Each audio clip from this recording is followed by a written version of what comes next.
Greetings, ladies and gentlemen, and welcome to this latest narration of the web series The Survivor Becomes a Dungeon. If you're new to the series, there is a playlist listed down below in the description. And as always, I hope that you enjoy the Mori point of view. Before long, everyone that was supposed to be here had gathered. Looking among them more closely, I happened to notice that Basti seemed more powerful than before. While she hadn't developed another ring, her mana heart seemed more dense compared to when I'd seen her earlier today. I'll have to touch on that later. But now, I look amongst them curiously before speaking out. All right, everyone, explain to me what happened down there. The beasts seemed to glance at each other, Ururu starting to slither forward as Lugosi spoke up first. I was invited to join the others because they thought I was capable. Then we went down into the deep, deep hole. We then met Grim, and then I found this cool stick, he explained, pawing at the gently vibrating sword that was lying in the stony sand. Again, not particularly helpful, but I suppose it was mildly informative. Ururu hissed, speaking up as he explained that it was his idea to go down into the other dungeon's territory, despite my orders to stay out of there for now after what happened to the sinners. He shows that he's apologetic and wishes for any punishment to fall on him. Basti pitches in at that, claiming to have volunteered for the trip after Ururu posed his solution for the ooze room. Frisbee also spoke up, peeking from her perch on Ururu's back and addressing my core. I encouraged him. It was a good idea, and I felt that it would have been able to handle the situation if anything did go wrong. Lugosi looked lost, his ears drooping as he glanced around at everyone. Wait, weren't we supposed to go down there? Zazada looked about curiously, though he stood over by the bench that Grim had settled down on, wondering where the little dogkin boy had come from. Grim had been humming softly to himself as he waited, all the while gently polishing the cracked gem of the amulet with his fur. All right, everyone. No need to jump to his defense. I'm not mad. Not at all. I explained outright, much to the relief of my beasts, as they seemed to unwind just a bit. I turned my focus over to Ururu, looking him over once more. In fact, I'm sorry you felt you had to go behind my back to put your plan into motion. As thoughtful as you are, you should know that you can bring up anything you want to discuss with me, and I'd be happy to hear your opinion on it. Ururu appeared to perk up at that, a weight coming off his metaphorical shoulders as he stared gratefully at my core. Don't think that I haven't noticed your efforts, especially since Lugosi and his pack started patrolling the forest. The response time and coordination between the wolves and the birds have been more than sufficient to especially thorough. So, even though you ignored my orders today, you presented a better plan of action than I could have considered, and executed it flawlessly without any casualties. Not to mention that your actions today have considerably improved our situation as a whole. As I'm sure you have no doubt noticed by now, I mentioned as Ururu seemingly glanced at the haphazard stone braces and supports to my pedestal before looking back at me. Ururu, I grant you the title of tactician. As my second partner in this world, you are my left hand. Continue to use that clever mind of yours, and watch over my territory with me. With the title granted, I felt a measure of my mana flowing from my core and into him, the serpent shuddering from the sensation as he looked up at me once more, beaming with pride before bowing his head for a moment in gratitude. Though, with that rush of mana, he looks tired, swaying on the spot. It's fine, go ahead and get some rest, I mentioned, Ururu bobbing his head as he slithered off towards his private den. Frisbee looked up at me as Ururu turned to leave. Yes, you can go too, I offered, without her having to say anything as her ears twitched happily, turning to scamper off after the serpent. Before I could continue, Lugosi piped up as he looked at my core, his tail wagging slowly in uncertainty. So we're not in trouble. Can I keep my stick? He asked, hopefully, with drooping ears. Right, I nearly forgot about the sword he found. Yeah, sure, go for it. That's a sword, just so you know. See about asking Trisha if she can make you a sheath so that you can carry it around more easily. After that, Lugosi's tail, about ready to take flight as he hops to all fours. Yes, all right, I'll do that right now, he gushed, biting the grip of the hand, hurried off with it, the sword itself humming with each swish from Lugosi's stride as he hurried out. Zasada looked after the wolf curiously as he considered the blade he had. Basti goes off to the side of my chamber, opting to lie down in the stony sand for a while since she also felt exhausted after she went through today.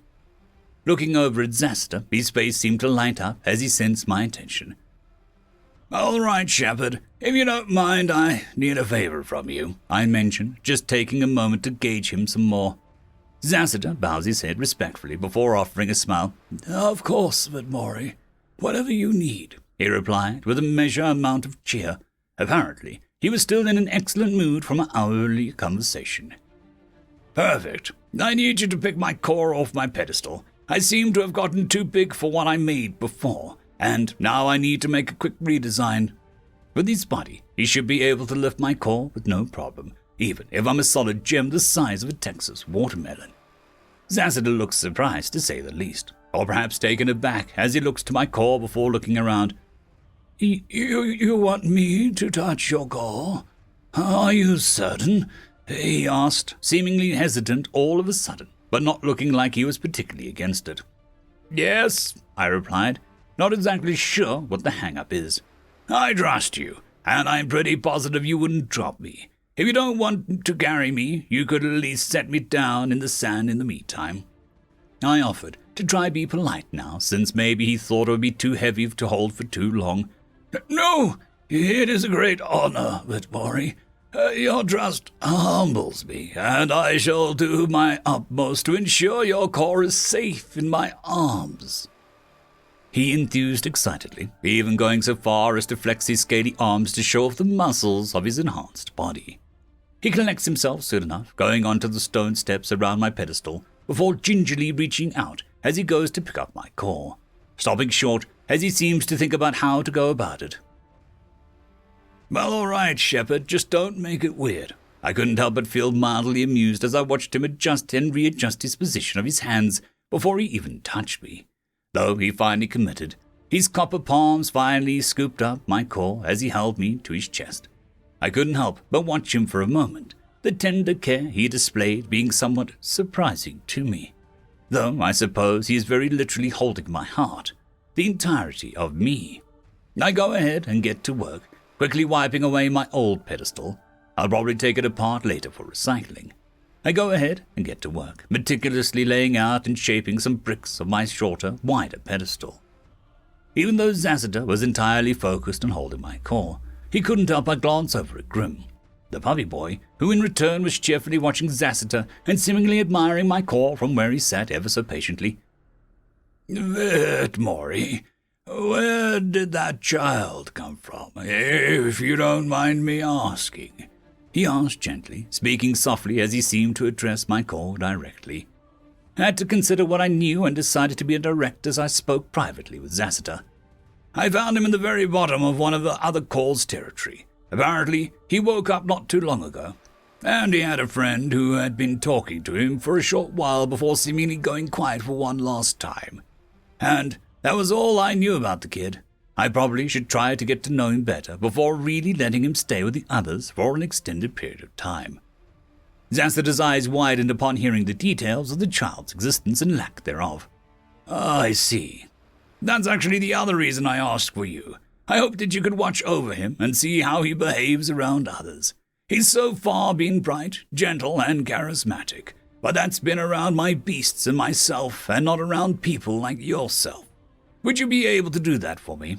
I knew I was asking a lot, but a child needs to bond with people rather than some talking rock like me.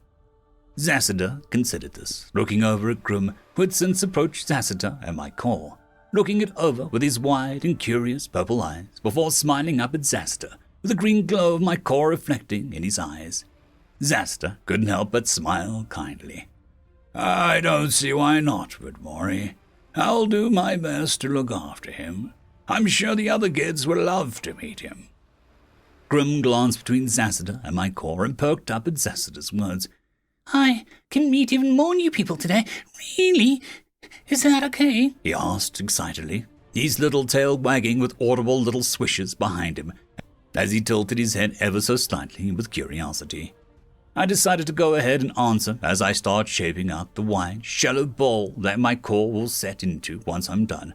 Yeah, go and meet everyone in Shepard's home, and then tell me all about them before you go to bed tonight. I'll be up here making a room so that you can stay here with me. Really? That's great. Can we go now? He begged Zassita as he gently tugged at Zassita's hide vest.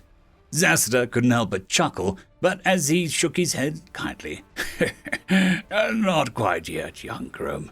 Once Mori is ready for me to put him down, we can go. Though as he said that, I finished smoothing out the stone to what I deemed suitable for now. I'll definitely make it nicer later, but it'll do to hold me at this point. All right, Shepard, go ahead and set me down. Thanks again for your help. A flash of disappointment seemed to cross his face as he nodded solemnly, gingerly setting my core on my new pedestal before stepping back, kind of watching me and my pedestal closely for a few seconds in case something went horribly wrong. When nothing happens, he smiles and looks over to Grim as he holds out his hand. All right, now we can be off, Grim. The dogkin pup smiled enthusiastically as he hurried over and took up Zassita's hands before looking back over to me and waving his hand. See you later, Mr. Green, he enthused cheerfully as they both made their way down my mountain. At that, Basti chuffs with amusement as she watches me, soon standing from a stone sand as she padded over and laid upon my new, wider steps. She flashes a feline smile, reaching up with her tail as she polishes the side of my core relatively easily, since it was much closer to the ground than before. Yeah, well, I've got plenty of experience watching over kids. Shame I've never really got a chance to be a real father. It's been forever since I lost her, and I just didn't have the heart to find anyone else. My original world just wasn't the place where you could easily have kids. In the end, I just missed out on the chance to have my own. If I still had shoulders, I'd probably shrug them at this point. Though Basti seemed to watch me for a while, her thoughts swirled around all sorts of things as she sat up and rubbed her forehead against my core before laying back down on the step as her tail curled and flicked. There was another few moments of quiet solitude as I worked on cleaning up my new pedestal when Jack flew in, landing carefully with a flutter with his wings as he whistled a proud little chirp.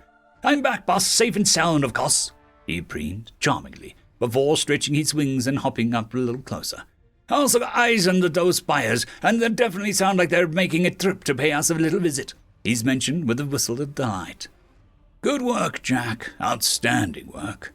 Go on, tell me everything. I encourage him as I bring my focus down on him. He tweeted out with delight, seeming very proud of himself as he hopped back and forth as if to pace. Of course, let me see where to begin. End of story. There is a new legend on the horizon. Blueberry Cat has taken the T6 Patreon spot. Thank you very much, and I'm sure that I speak for everyone when I say that. I would just like to thank our T5 members, Lord Azrekahl, AmbroseKTal, Quantem Wensday, Dragzoon W.R.E, Blueberry Cat, Cam Maxwell, Casper Arnholtz, Bushmaster 177, and Leslie 517. Thank you very much.